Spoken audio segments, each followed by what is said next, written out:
बैठा था। हम लोग अभी लोकसभा से आए ही प्लेन से हम उतरे।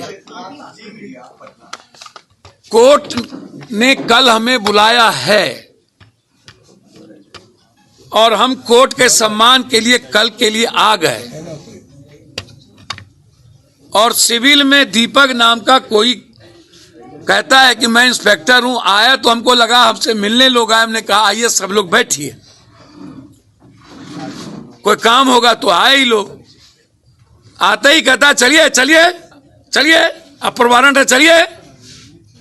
मैंने कहा भैया मेरा तो लोकसभा चल रहा है, कहाँ वारंट है, लॉयर को बुलाने दो। वारंट कहाँ, तब तक कुछ नहीं था।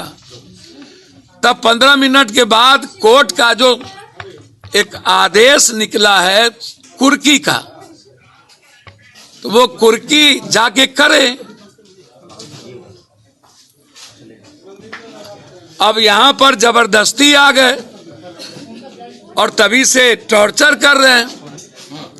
तो हमको शंका लगी कि ये मरवा तो नहीं देंगे। जानिए खतरा है भैया, ये तो जिस तरीके से किया उससे तो लग रहा है कि ये लोग मरवा भी सकते थे। और यहाँ के एसपी पर तो भरोसा किया नहीं जा सकता है, क्योंकि जिस तरीके से नीट्स के छात्रा के मामले में और लगातार पप्पू यादव को कुछ नेताओं के द्वारा गाली गलौज और धमकी दिया जा रहा है, और जो लड़ाई बच्ची जहानाबाद की बच्ची और बिहार की बच्ची को लेकर के पप्पू यादव, मैं अपनी बेटी की तरह परसों धरना है लड़ रहे हैं और इन लोगों को मैंने नंगा किया है। तो इसको डर पप्पू यादव से है। तो पप्पू यादव को इस तरीके से टॉर्चर लगातार करना, हम तो नीतीश बाबू से भी कहेंगे और सम्राट जी से भी। बदले की भावना से, बदले की भावना उससे आप पूछिए कि वारंट है, देख लीजिए। मेरे यहाँ वो कैसे आ सकते, खुर्दा की कुर्की का है तो जाए कर ले। मेरे यहाँ वो कैसे आ गए बिना वारंट के? क्या कहा आते हैं लोगों ने? चलिए, हमको लगा कौन आ गया मारने के लिए भाई। हम बोले भैया कौन है आप? अपर वारंट है चलिए, मैं दीपक कुमार हूं। हमने कहा सिविल में कैसे आ गए? भैया बहुत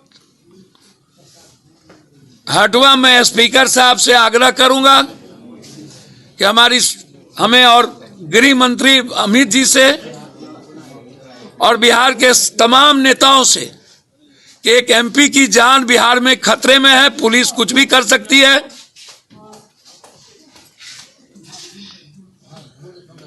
आप हमें सुरक्षित करें। पिछले दिनों आपकी सुरक्षा भी कमजोर कर दी गई। अरे सुरक्षा की चिंता नहीं है। अब पप्पू यादव डरे तब तो हुआ, तब तो मरना की हमारी लड़ाई पूरी रहे। की प्रयास है सरकार की। अच्छा, इसमें चुप का क्या? बेटी का सवाल है, नीट की लड़ाई है, बच्ची के सुरक्षा का सवाल है, उसमें चुप क्या करेंगे? पुलिस अरेस्ट करने आई है। किस केस का वारंट लेकर आया? भैया 35 साल पुराना जिसमें बेल था मेरा, उसमें बेल टुट्टी हो गई तो उसमें हमको नॉलेज में नहीं था। तो उसमें अगले बार भी हमारी गिरफ्तारी हुई थी 40 साल पुराना केस में, जो केस ही नहीं था। पहाड़ में एक बस फोर्स आए हुए हैं गिरफ्तारी की बात। अच्छा एक बात बताइए, एक बस आवे चाहे 10 बस आवे, उसमें मैं क्या करूं? गिरफ्तारी देंगे आप? अब रात में कोई लॉ तो नहीं कहता है, इनके पास वारंट भी नहीं है जी। वो कुर्की वाला पेपर है भाई, पढ़ लीजिए ना। तो पुलिस इतना भी नहीं पढ़ पा रही है वारंट और कुर्की क्या होता है पप्पू जी? वो वारंट लेके ना आएंगे। रात में जान की भी डर लग रही है आपको? अब आते हमको काहे का डर लगेगा? हमको गजब बात करते हैं, लेकिन हम जरूर चाहेंगे सारे प्रेस वाले से। पिछली बार सम्राट चौधरी के दबाव में हो रहा है पप्पू यादव जी सब।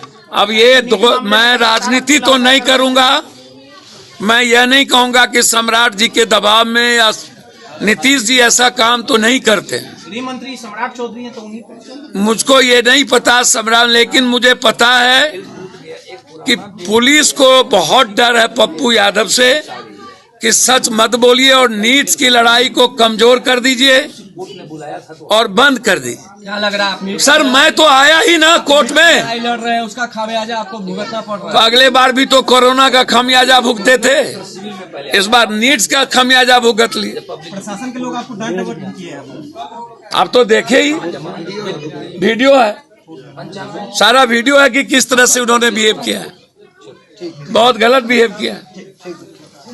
वीडियो देखा होगा दर्शकों आपने, और अब देख लिए होंगे कि किस तरीके से पुलिस के साथ पप्पू यादव जी की जो है मतलब यूँ कहें कि नोकझोंक हो रही है, बाता बहस हो रही है, तीखी बहस हो रही है, लेकिन इन सब के बीच में उन्हें अरेस्ट कर लिया गया, जेल भेज दिया गया। अब जरा सा पूरा मामला समझ लीजिए कि दरअसल पूरा मामला है क्या, पप्पू यादव जी को अरेस्ट क्यों किया गया, गिरफ्तार क्यों किया गया, आधी रात ये तांडव क्यों देखने को मिला, ये तहलका, ये कोहराम आखिर क्यों देखने को मिल रहा है, वो जरा सा समझ लीजिए। देखिए आसान भाषा में समझिए, ज़्यादा जो है आपको नहीं समझाते हैं। सिंपल सा मामला है भाई कि लालू यादव पे भी आरोप लगा था, आपने ज़मीन विवाद का मामला जाना था, तेजस्वी यादव तो है ही है उन सब मामले में, और अब पप्पू यादव पे यही जो है ये आरोप लगना शुरू हुआ, और उसके बाद कुर्की जब्ती के आदेश भी हैं कोर्ट से, और अब जो है पुलिस ने उन्हें अरेस्ट कर लिया गया है। तीखी बहस के बीच में सीधा सीधा आरोप है कि भाई घर जो होता है, मकान जो होता है, जबरन उसका गलत इस्तेमाल करना, लोगों को जो है घुमा घुमा कर, गोल गोल घुमा कर, झूठे जुमले देकर जो है आप जब करोड़ों अरबों का मुनाफा कमाएंगे तो लाजमी है कि उसमें आप फंसेंगे। हालांकि पप्पू यादव इसके उलट ये कह रहे हैं कि दरअसल लड़की, अभी आपने नीट छात्रा को लेकर बच्चियों का आपने देखा होगा मामला जो बहुत गंभीर था, दुखद था, उसको लेकर के हमने हक की आवाज़ उठाई, उसका परिणाम है कि मुझे जो है ये जेल भेजा जा रहा है, मुझे घसीटा जा रहा है, मुझे परेशान किया जा रहा है। खैर, आरोप प्रत्यारोप के बीच में अब जो खबरें छप रही हैं वो तो वो है, अब असली वजह क्या है, राजनीतिक तूल क्या है, ये तो खैर लोग बोलते ही हैं, लेकिन इस तरीके से आधी रात गिरफ्तार करना ये समझ से परे है कि भाई ठीक है, अगर किसी ने गलती किया है, कोई आरोप है, कोर्ट के कोई आदेश हैं, लाजमी है कि कानून से बड़ा तो कोई नहीं है, उनको जेल में डालना ही चाहिए, बिल्कुल डालना चाहिए, और जो आदेश आए कोर्ट का तो पालन होना चाहिए। तो योगी राज तो है नहीं